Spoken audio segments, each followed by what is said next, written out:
Agora são 10h04, quase 10h05, de volta aqui com o Jornal Band News Minas, primeira edição. Esta manhã de quarta-feira, dia 3 de junho de 2020, por aqui Lucas Cata Preta, Admara Oliveira e também o Murilo Rocha. Na ponta da linha, a gente conversa agora com o ex-governador do Ceará e ex-ministro Ciro Gomes, que foi candidato à presidência da República nas últimas eleições pelo PDT. Oi, ministro, como vai? Bom dia para o senhor. Bom dia, Lucas, um forte abraço a você, a Admara, ao Murilo e a toda a gente querida das Minas Gerais que estão ligados aí na nossa Band News. Ministro, muito obrigado aqui pela participação.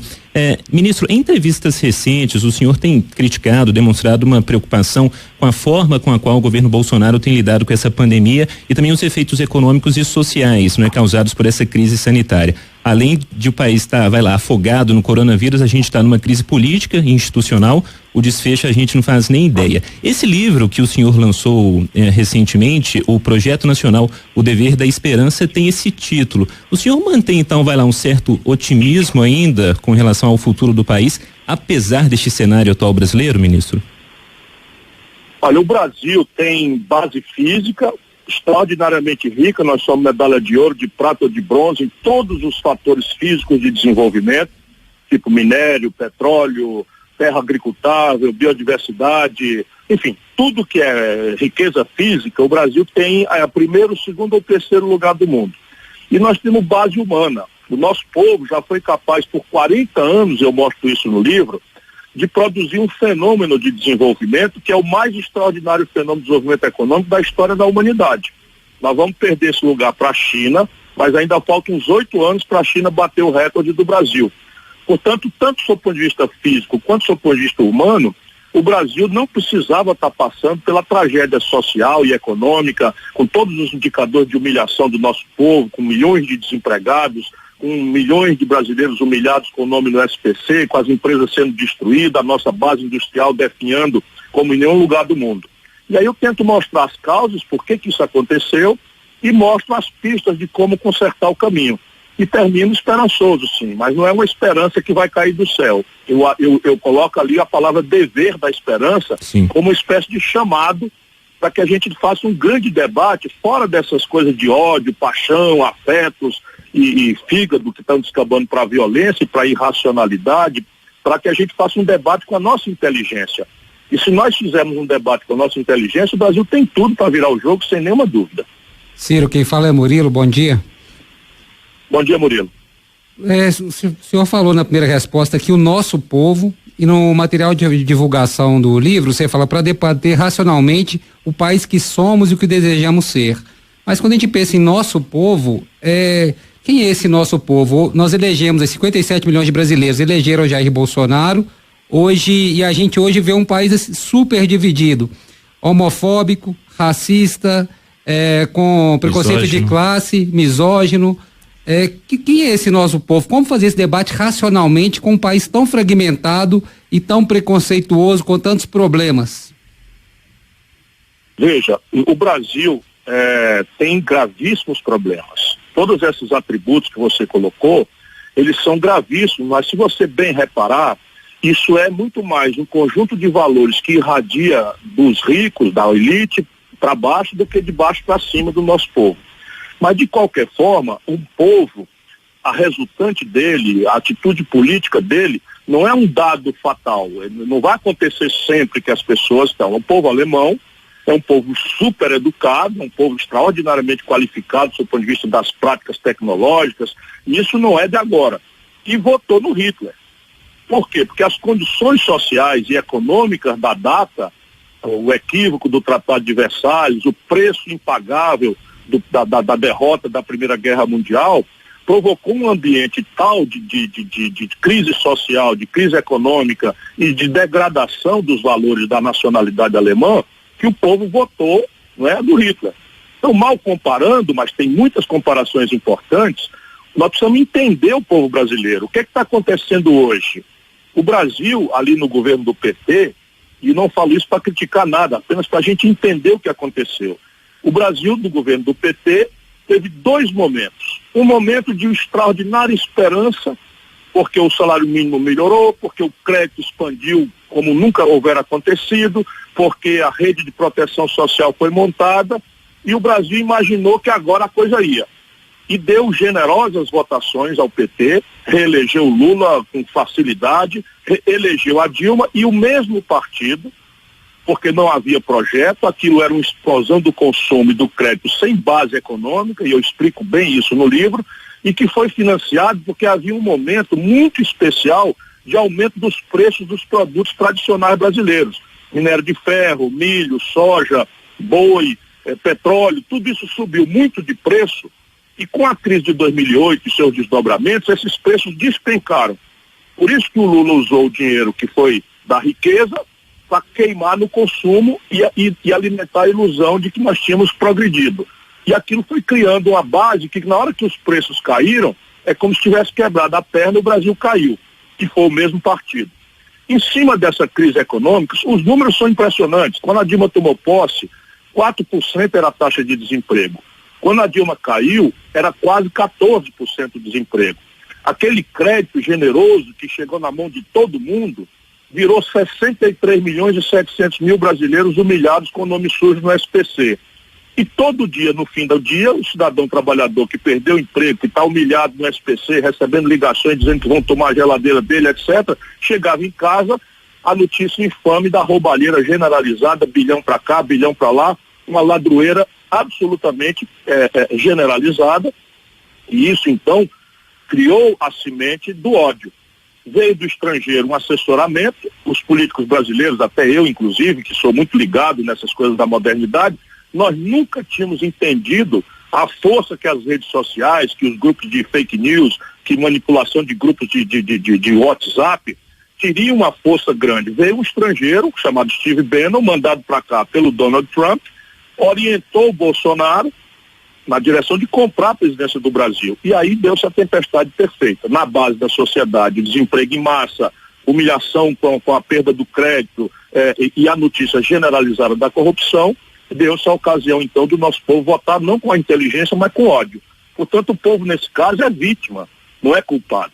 Claro que você está lembrando coisas graves. Lá embaixo tem uma cultura escravista. 75% dos assassinatos produzidos pela polícia brasileira são de negros. Hoje, 80% da população carcerária são jovens negros, pardos das periferias pobres do Brasil.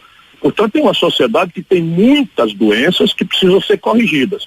Mas quando o grande mineiro Juscelino Kubitschek, por exemplo, organizou o movimento, o Brasil não só explodiu em desenvolvimento econômico, se industrializou, tirou do papel a Petrobras, expandiu a Vale do Rio Doce, estabeleceu coisa, mas também o povo todo. Nós fomos bicampeões de futebol, porque tudo dá certo quando a sociedade é bem liderada.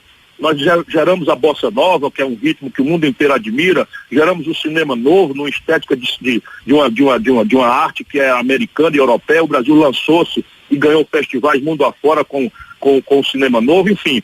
E é isso que falta no Brasil, a liderança e o projeto.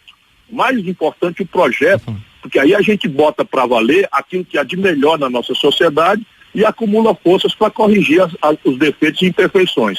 Eu tento mostrar isso com clareza no livro. Ministro, o senhor chegou a falar sobre a questão das redes sociais, eu queria entrar um pouquinho neste assunto, sobre essa falta de rumo das esquerdas nessa interlocução nas redes sociais e fora delas, com esse eleitor que não é simpatizante natural, por exemplo, dessas legendas. A gente observa, até mesmo pelas últimas eleições, que o campo conservador e da direita soube, vender muito bem o peixe, né? Tanto é que a gente teve o resultado que tivemos em 2018. Enquanto as esquerdas parece que chegam, só no fim da feira, não é no momento da xepa, pregando sempre para convertido. Onde é que está o erro das esquerdas nessa interlocução com a população que está fora aí do apoio a esses partidos ligados à centro-esquerda, à esquerda brasileira? O erro mais grave de todos é a falta da ideia, é a falta do projeto. E a falta de projeto agravada pela contradição que eu descrevi para você. A esquerda no Brasil, nos últimos 20 anos, era confundida com o petismo. E o petismo era uma proposta generosa na partida, era uma proposta de um operário migrante que chegou à liderança sindical mais importante do país e que aceitou ir para a política contra tudo e contra todos, denunciando a roubalheira, denunciando as imoralidades e oferecendo de uma forma muito pouco crítica e politizada um paraíso na terra que não dependia da luta do povo, não dependia de estabelecer conflitos. Essa foi a grande ilusão que não foi por maldade, foi por despreparo, por falta de treinamento, enfim, pela natural redução da política a símbolos muito superficiais, que ainda é uma tragédia entre nós sul-americanos, não é só o Brasil isso, não é? E havia ali um colapso do pensamento progressista mundial, não é? Opa, parece que a gente perdeu o contato aqui com o ministro Ciro Gomes, ele falando aí sobre este papel da esquerda neste momento atual e desses problemas na interlocução, talvez que esses partidos têm, não é, junto aí ao eleitorado brasileiro. E a grande discussão que se faz hoje é justamente, né, como se formar uma oposição, não necessariamente à esquerda, né, mas uma oposição, mas alguma juntando coisa que centro, apareça. Aí contra o que não é. Bolsonaro, Ciro Gomes estava falando justamente essa falta de um projeto na ideia, no entendimento dele, né, na falta de uma ideia. E até a gente retomou aqui o contato com o ministro. Desculpa, Lucas. Imagina, ministro, até aproveitando. Então, veja, Sim, pois não. Eu estava explicando então que o grande problema da contradição no Brasil, não é só do Brasil, é da esquerda mundial, é a perda da ideia. Portanto, a ideia de um projeto, de ideia que a população possa dizer, onde é que eu estou nessa coisa aí? Qual é a parte que me toca da tarefa para construir esse negócio aí? E aí você faz um movimento coletivo e acaba com essa ilusão de salvador da pátria, que vai descer do céu e resolver as coisas por nós. De outro lado, a contradição brutal. Alguém que se sustenta no poder, fazendo um discurso extremamente agressivo do ponto de vista da denúncia moral, chega lá, é pilhado na roubalheira, generalizada, indesculpável, ainda que haja muitos defeitos nos procedimentos, etc., mas é indesculpável. Palocci é braço direito desse projeto que estava no Brasil e é réu, confesso, meteu 100 milhões de reais no bolso e devolveu. O dinheiro estava aí, ouvindo a conversa, e foi roubado do povo brasileiro, e o povo brasileiro, então, realmente votou com essa zanga. Nesse momento, o que nós precisamos fazer é aproveitar a amargura dessa tragédia que aconteceu com o país e dar valor ao que tem. E o que tem valor nesse momento? Enfrentar a pandemia, salvar vidas. O Brasil hoje tem 31.299 mortos. 31 mil irmãos e irmãs nossas morreram. Esses já não terão a sorte de participar do futuro do Brasil. As simulações, do jeito que as coisas estão indo, falam em 80 a 120 mil mortos no Brasil. Então, essa é a grande tarefa hoje. Exigir que os governos testem a população, que eles preparem o isolamento social radical, que eles acudam o povo para que eles possam fazer com a presteza necessária, que faça chegar ao crédito às empresas que até agora não chegou, porque a outra grande tarefa é prevenir a maior crise econômica da história brasileira. Ali em abril, 860 mil carteiras assinadas foram dadas baixa no país. É a maior destruição de empregos formais da história. Se a gente contar os postos de trabalho da informalidade, que já é uma tragédia em si, que o trabalhador está sem nenhuma proteção, o Brasil já fechou, neste primeiro trimestre, 5 milhões de postos de trabalho. E essa gente não tem plano nem para enfrentar a pandemia, os que nos governam, nem para enfrentar a tragédia econômica. Toda a nossa luta deve se concentrar nisso. Ministro, quem fala é Edmar Oliveira, tudo bem? Bom dia, Dilmara, tá se cuidando com a família? Eu tô, inclusive eu gostaria de contar pro pessoal aqui, eu tava comentando com o Murilo, o pessoal não sabe que eu sou cronista esportiva e o senhor é um colega meu, né? Começou, sim, senhora, eu sou. Como comentarista esportivo, sempre torcendo pro Guarani de Sobral, se eu tô certa, não é isso? Olha, Rádio Educadora, não é? Sempre, isso, né? Rádio Educadora do Nordeste, escreve do rádio, time que nunca perdeu. Viu como eu sabia? Esse era o slogan. Eu acompanho bem de perto, tive a honra de estar com o senhor no congresso da Abrace também, né? Que o senhor fez a abertura, sim. né? A nossa Associação Brasileira de Cronistas Esportivos. Mas vamos voltar aqui Olha que beleza. O senhor até brincou, não deve lembrar, mas o senhor disse assim, nossa, que bom ver uma mulher entre os cronistas esportivos. É muito raro, é um ambiente muito agradável, só homem. Agora, vou voltar aqui para nossa política depois de dar essa passagem aí no passado, que é sempre bom a gente lembrar. Mas o senhor fala muito de esperança, né? Fala muito dessa ausência de esquerda, de centro, de direita. Ministro, onde foi que a gente perdeu os nossos líderes? eu sei que o senhor vai dizer assim, foi, né, na questão da usurpação do poder, da questão financeira, das mazelas aí do dinheiro embolsado irregularmente, mas onde ficaram os nossos líderes? Veja, eles ficaram no desgaste do esforço de ajudar o país. Eu nem tenho uma visão tão azeda assim. Se nós olharmos para trás, recentemente, cada um deu uma contribuição. Não é? O Itamar Franco, por exemplo, que o Fernando Henrique pagou uma estrutura de desmoralização, mas o Itamar Franco, só eu sei, estava lá junto com ele, rompeu a história da especulação financeira que enricava meia dúzia de brasileiros com a inflação nas costas do povo e fez o Plano Real.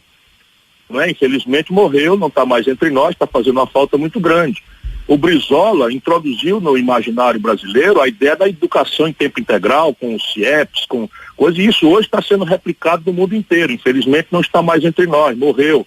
Não é? E na nova geração, o Fernando Henrique consolidou o Plano Real, fez um governo, não é, muito conservador, muito desastrado sob o ponto de vista econômico, mas foi um governo de paz política. Não é? Isso também é um valor que a gente tem que dar. Foi a contribuição. O Lula, num primeiro momento, também ajudou bastante o país a acreditar em si mesmo. Muitos brasileiros, não é, tiveram a oportunidade de acessar a universidade e de acreditar no futuro. O problema é que o Brasil tem um problema antecedente a todos esses homens. Isso é o que eu descrevo no livro. O que está destruindo a nossa liderança é a falta de um projeto, e o Brasil, então, vive, e os números são impressionantes, Dimara. Os números são impressionantes. Até entre 1950 e 1980, 30 anos, o Brasil foi o país que mais cresceu no planeta Terra. É uma coisa impressionante. O efeito disso irradiador em todos os planos da vida brasileira mostra que não tem defeito genético no nosso povo. Quando ele foi coordenado, e a figura exemplar desse período é o Juscelino Kubitschek, outro mineiro, por isso que eu tenho grande admiração pela escola mineira. Né, o Tancredo Neves, mais recentemente, é a quem o Brasil deve a habilidade de ter desfeito a ditadura e precipitado a volta da democracia. De novo, outro mineiro. E o Itamar Franco acaba com a inflação, que era o maior flagelo também por 25, 30 anos. Outro mineiro. Isso não é por acaso. Não é? Então, veja, quando você destrói o velho modelo que fez esse país crescer assim, o que acontece? Nunca mais nós tivemos uma liderança que compreendesse a profundidade da necessidade de mudar a estratégia. A grande questão é essa. Então, o Brasil, se você tomar o número e sair um pouco das paixões, especialmente dos ódios, o Brasil, entre 2010 e 2020, tem a pior década desde os anos 1900 em matéria de desenvolvimento econômico. E a gente não pode culpar o Chico, o Manel ou a Maria. Eles são incompetentes para entender isso? Sem dúvida foram. Tem sido. Bolsonaro passa longe de entender isso e resolveu fazer uma coisa que é absolutamente criminosa, que é aceitar passivamente o nosso atrelamento aos interesses norte-americanos, na crença de que o americano vai salvar o Brasil dessa tragédia. Ora, na relação internacional, jamais qualquer país, nem China, nem Estados Unidos, nem grupo europeu, vai querer que um país como o nosso vá disputar mercado tecnológico com eles, vai disputar indústria com eles, porque isso é uma guerra. Ciro, eu queria perguntar deste momento agora de oposição aí, da formação de uma oposição sólida ao governo Bolsonaro. Qual é o melhor caminho na avaliação do senhor? É a formação dessa frente ampla para pressionar por um impeachment ou esperar realmente resistir até 2022 para uma nova eleição? Qual seria esse caminho? E aí uma pergunta bem objetiva, o senhor, caso fosse possível, o senhor caminharia ao lado novamente do ex-presidente Lula? Veja, há duas gravíssimas tarefas para todos nós brasileiros nesse momento. E a gente, ainda que elas estejam misturadas hoje, uma vai ser concatenada com a construção histórica da outra. Então a primeira grande e emergencial e urgente e grave tarefa hoje é impedir a escalada golpista, fascista, autoritária do senhor Jair Messias Bolsonaro. Para essa tarefa, não precisa fazer reunião. Todos os democratas do país, seja eles mais conservadores, de direita, de esquerda, de centro, de ultra-esquerda, todos os que amamos a liberdade, respeitamos a liberdade de imprensa, o direito dos trabalhadores reivindicarem, o direito dos estudantes se organizarem, das eleições acontecerem no calendário sem violência. Isso é o amplo aliança que eu participo sem precisar me reunir com ninguém. Defender o Brasil, defender a democracia, defender a liberdade do nosso povo, garantir que não haverá um golpe militar que nos entregue ao interesse norte-americano e que mate gente, torture gente, porque essa é uma memória que ainda está muito pesada nas costas de muitas famílias brasileiras. Essa é a primeira tarefa. A segunda já pede o oposto. A segunda salva a democracia. A segunda pede que a gente se divida com grande profundidade sem perder o diálogo. Para quê? Para tornar claras as ideias de futuro. Porque na hora que você pasteurizar todo mundo a pretexto de defender a democracia, você pode estar tirando o necessário debate sobre a diferença de compreensão estratégica da raiz do problema e, portanto, vai errar também na proposta de solução do problema. Sabe, as elites brasileiras, o lado menos patriota, o lado que não tem nenhum apreço ao povo, o lado que ainda é escravocrata, querem silenciar esse debate. Deixa eu dar um número para vocês com clareza. O déficit público esse ano vai para 670 bilhões de reais. Eu proponho que, para corrigir esse imenso buraco que vai quebrar o Brasil, a gente aumente o imposto sobre lucros e dividendos das grandes corporações, que a gente aumente o imposto sobre as grandes heranças acima de 5 milhões de reais e que a gente aumente o imposto sobre os patrimônios acima de 20 milhões de reais. Com isso a gente corrige aí uns 300 bilhões de reais do buraco.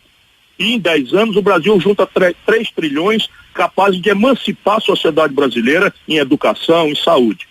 Isso é uma proposta. O baronato brasileiro, que representa 5% da população, quer ver o diabo e não quer me ver.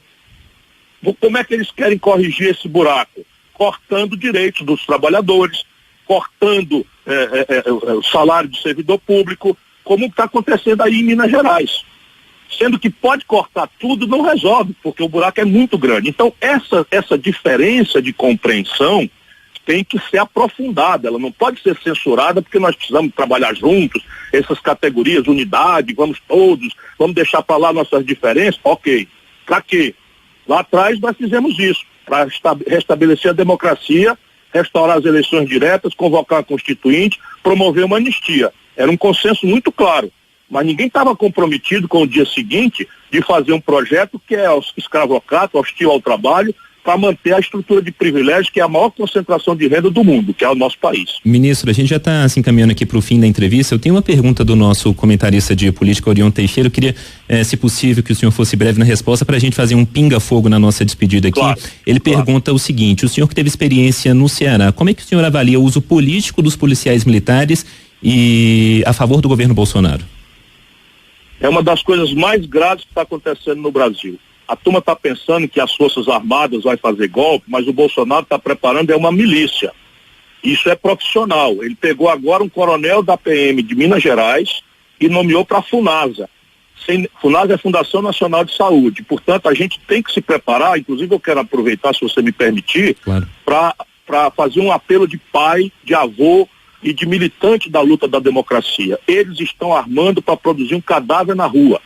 Nós não temos que dar a eles essa provocação. Eles vão infiltrar esse tipo de gente, de milícia, que é o pior tipo de banditismo com quem o Bolsonaro é ligado no Rio de Janeiro. Ele está espalhando essa prática no Brasil inteiro e eles vão se infiltrar nos movimentos para parecer que estão protestando, vão queimar prédio público, vão desenhar a bandeira comunista nos cantos para criar uma emulação, para pedir a ordem. E aí ele se oferece com a ordem autoritária que vem para matar negro, pobre, pardo e favelado. Ministro, neste pinga-fogo aqui para a nossa despedida, Supremo Tribunal Federal. O Supremo Tribunal Federal tem muitos defeitos. O Brasil tem uma justiça de muita elite, mas é a última palavra. Numa democracia, a gente tem que se esforçar para que as instituições melhorem sua conduta, mas, ao mesmo tempo, tem que reconhecer de partida que a eles cabe a última palavra, porque senão é a selva. A lei diz como é que temos que nos comportar e quem diz o que a lei manda é o Supremo Tribunal Federal. Governo Bolsonaro. O maior desastre da história do Brasil. Fake news. Isso deforma a consciência livre do povo. Na medida em que eu sou cristão e recebo um grupo de WhatsApp dizendo que um político tal é anticristão, mentindo ou que é a favor disso ou daquilo sem ser, ele deforma a liberdade do cidadão de escolher pelos valores corretos, que é quem é mais competente, quem é mais experiente, quem tem a melhor ideia para resolver os problemas reais. Emprego, salário, segurança, saúde, educação. PDT e PT. Olha, nós somos duas forças que na primeira tarefa de proteger a democracia não precisamos nos reunir. Ninguém duvide que nós vamos trabalhar junto, nossas bancadas já operam junto no Congresso Nacional. Agora, hoje, a nossa diferença entre a avaliação das causas da crise e a proposta esperançosa de futuro, o PT é parte do problema, não o PT como um todo. Não é preciso que a gente separe aí, há muita gente no PT séria. O problema é que a burocracia que comanda o PT, o lulopetismo mais corrompido, virou parte grave do problema brasileiro. Governo Romeu Zema. Olha, é muito fraco, né? Muita conversa fiada e pouca efetividade. Todo mundo em Minas Gerais vai ver. E, de novo, o povo mineiro foi vítima. Né? A oferência de uma nova política, o novo, etc, etc. O que é novo? Aqui no Ceará faz 30 anos que ninguém atrasa um dia o funcionalismo público. Um dos estados mais pobres do Brasil dá aumento de salário todo ano. Nós aqui já antecipamos o 13º salário. Vocês aí não pagaram ainda o salário dos professores em maio, né? do mês de abril. Parte dos funcionários não receberam. E um ano e meio depois, cadê o resultado? Aqui a gente cobra 8% sobre as grandes heranças. Aí vocês cobram 4%. Aqui a gente não privatizou as companhias, e elas dão lucro e aportam dinheiro para o cofre do Estado. Aí o Zema está propondo vender a galinha dos ovos de ouro. Se vocês deixarem a CEMIG ser vendida, se deixarem, né, vender os direitos minerários da Codemig, vocês vão nunca mais achar o caminho de saída da tragédia em que a Minas Gerais foi colocada pelo governo central. É plano do governo central, do projeto de poder do senhor Fernando Henrique Cardoso e do lulopetismo, deixar Minas Gerais de joelho, deixar o Rio Grande do Sul de joelho, para não surgir a liderança que Minas Gerais sempre teve na história brasileira. E para terminar, 2022. Olha, está tão escuro que a gente tem que fazer aquilo que está no verso dos Titãs. Eu, por exemplo, eu acaso vai me proteger se eu andar distraído.